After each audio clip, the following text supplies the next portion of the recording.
विपक्ष नई संसद के उद्घाटन पर रोता रहा।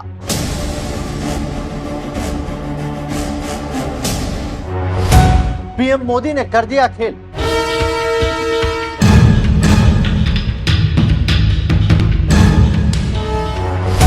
रख दिया नई संसद में हिंदू राष्ट्र का प्रतीक।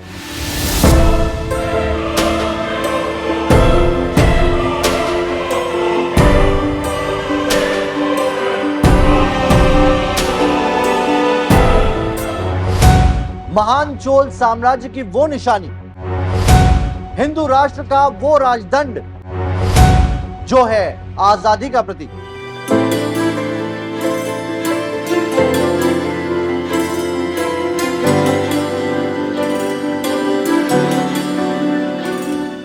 नमस्कार, एनएमएफ न्यूज देख रहे हैं आप। आपके साथ मैं हूं नवेद। मोदी को लेकर उनके विरोधी भी यह बात मानते हैं कि वो जो काम करते हैं उसकी भनक तक नहीं लगने देते। अब देखिए, नई संसद के उद्घाटन मामले पर विपक्षी दल पीएम मोदी के नाम का रोना रोते रहे और दूसरी ओर पीएम मोदी नई संसद में बड़ा खेल कर गए। विपक्ष उद्घाटन के नाम पर उलझा रहा और पीएम मोदी ने हिंदू राष्ट्र के सबसे बड़े प्रतीक को संसद में सजाने का ऐलान कर दिया है। सरकार 28 मई को होने वाले नई संसद के उद्घाटन को ऐतिहासिक बनाने के काम करने में जुटी हुई है। गृह मंत्री अमित शाह ने बुधवार को एक प्रेस कॉन्फ्रेंस की और मीडिया के सामने एक ऐतिहासिक घटना का जिक्र कर डाला और नई संसद में चोल साम्राज्य के राजदंड को रखे जाने की जानकारी साझा कर दी। आजादी के प्रतीक इस राजदंड को सेंगोल कहा जाता है। आज के इस वीडियो में हम आपको बताएंगे कि क्या है सेंगोल का इतिहास, क्या है आजादी से इसका कनेक्शन और कहां से लेकर आया जा रहा है हिंदू राष्ट्र का प्रतीक सेंगोल, जिसे मोदी सरकार नई संसद में रखने जा रही। जब संसद भवन का देश को समर्पण होगा, उसी दिन आदरणीय प्रधानमंत्री नरेंद्र मोदी जी बड़ी विनम्रता के साथ तमिलनाडु से आए हुए अधिनियम से सेंगोल को स्वीकार करेंगे और अत्यंत आदरपूर्वक माननीय लोकसभा के अध्यक्ष के आसन के समीप सम्मान के साथ इसको स्थापित करेंगे। मैं मानता हूं कि भारतीय परंपराओं से जुड़ने का एक विरल और महान क्षण होगा। नए भारत को हमारी परंपराओं के साथ, हमारे इतिहास के साथ और हमारे अध्यात्म के साथ उसी क्षण से एक नया अनुसंधान होगा। सेंगोल की स्थापना 1947 की भावनाओं को फिर से एक बार अविस्मरणीय बनाएगी। हिंदू राष्ट्र में भारत था सोने की चिड़िया। चोल साम्राज्य कितना महान हिंदू राष्ट्र था, इसे समझने के लिए सिर्फ 4 बातें ही काफी है। पहली, ये पूरी दुनिया में सबसे ज्यादा वक्त तक राज करने वाला कोई राजवंश है। दूसरी, महान अशोक के सिक्कों में चोल साम्राज्य को उकेरा गया, जो बताता है कि चोल सम्राट अशोक के शासन से भी महान शासन था। तीसरा, मुगलों और अंग्रेजों से भी बहुत बड़ा था चोल हिंदू राष्ट्र।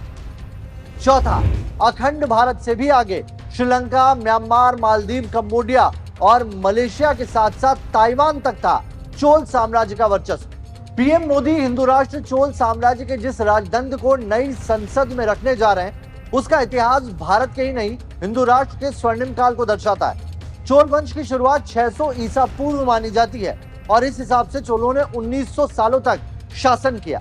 यानी चोल राजवंश के आगे ना तो सल्तनत काल टिकता है, ना ही मुगल काल और ना ही अंग्रेजों का शासन।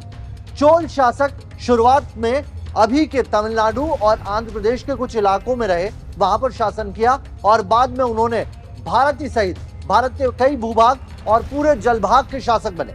हिंदू राष्ट्र दुनिया का सबसे सुखद काल भी कहा गया है, जहां की जनता का हैप्पीनेस इंडेक्स आज के लोगों से कहीं आगे था। इनकी ताकत जमीन पर ही नहीं, पानी पर भी थी। दुनिया में सबसे बड़ी और ताकतवर नेवी इस चोल राजवंश के पास ही थी, जो इशारा करता है इसके समृद्ध इतिहास का। इनकी समृद्धि के साथ साथ इनके हाईटेक होने की भी ये गवाही देता है।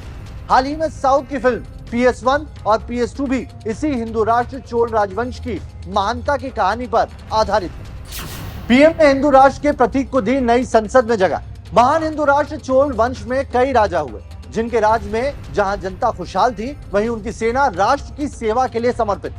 चोल वंश में एक परंपरा थी, यहाँ एक राजा दूसरे राजा को एक राजदंड देता था। इस राजदंड का नाम था सेंगोल और प्रधानमंत्री नरेंद्र मोदी इसी राजदंड को अब नई संसद में स्थापित करने जा रहे हैं। सेंगोल जिसे संस्कृत के शंकु शब्द से लिया गया था।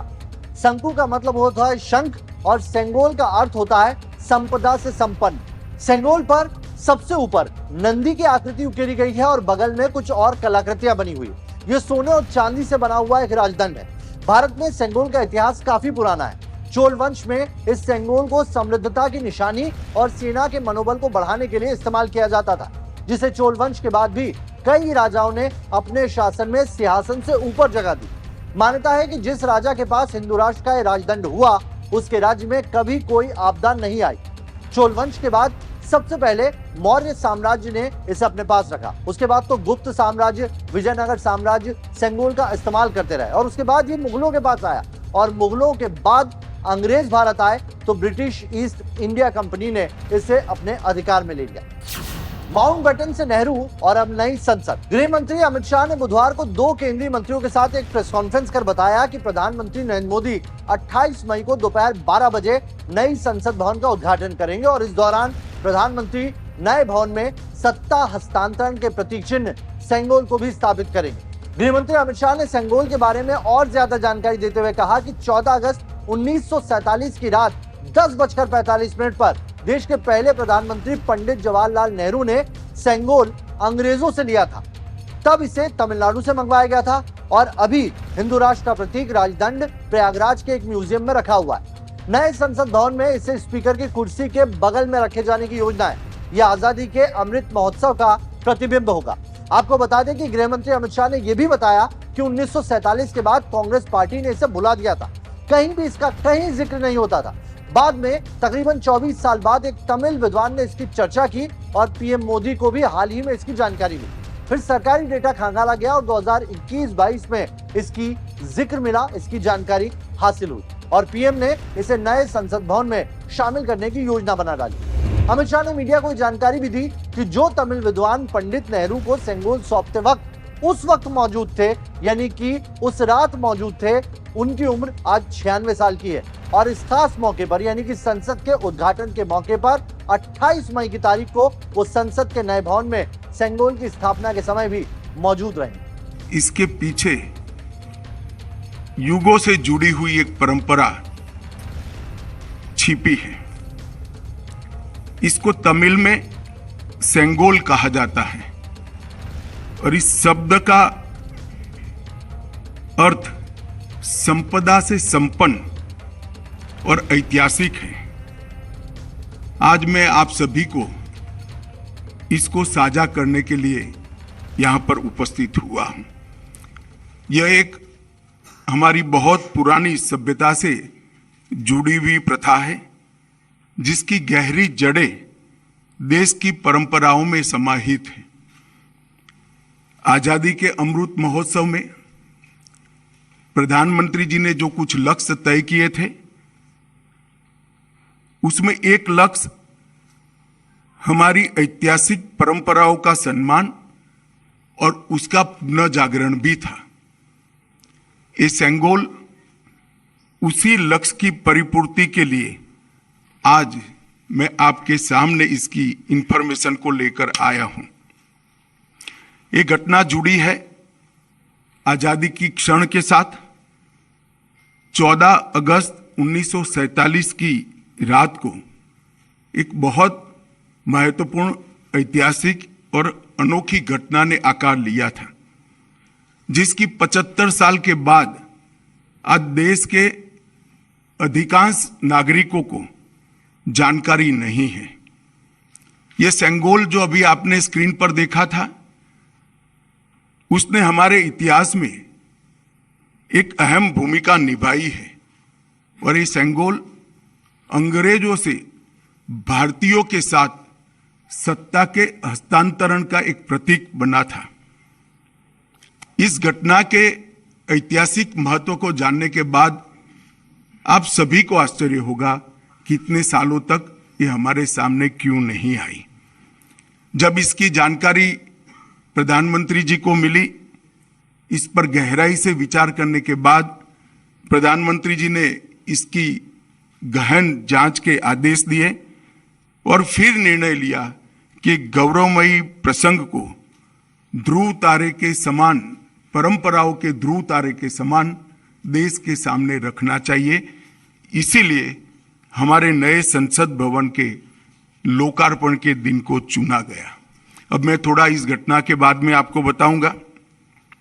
14 अगस्त 1947 की रात को लगभग 10:45 पर पंडित जवाहरलाल जी के ने विशेष रूप से तमिलनाडु से आए हुए अधिनम से सेंगोल को स्वीकार किया था। उन्होंने इसे अंग्रेजों से भारत को सत्ता प्राप्त करने के प्रतीक के रूप में पूर्ण विधि विधान के साथ स्वीकार किया था। पंडित नेहरू ने 14 अगस्त की रात को अपने निवास पर कई नेताओं की उपस्थिति में सेंगोल स्वीकार कर सत्ता के हस्तांतरण की प्रक्रिया को एक प्रकार से पूरा किया था।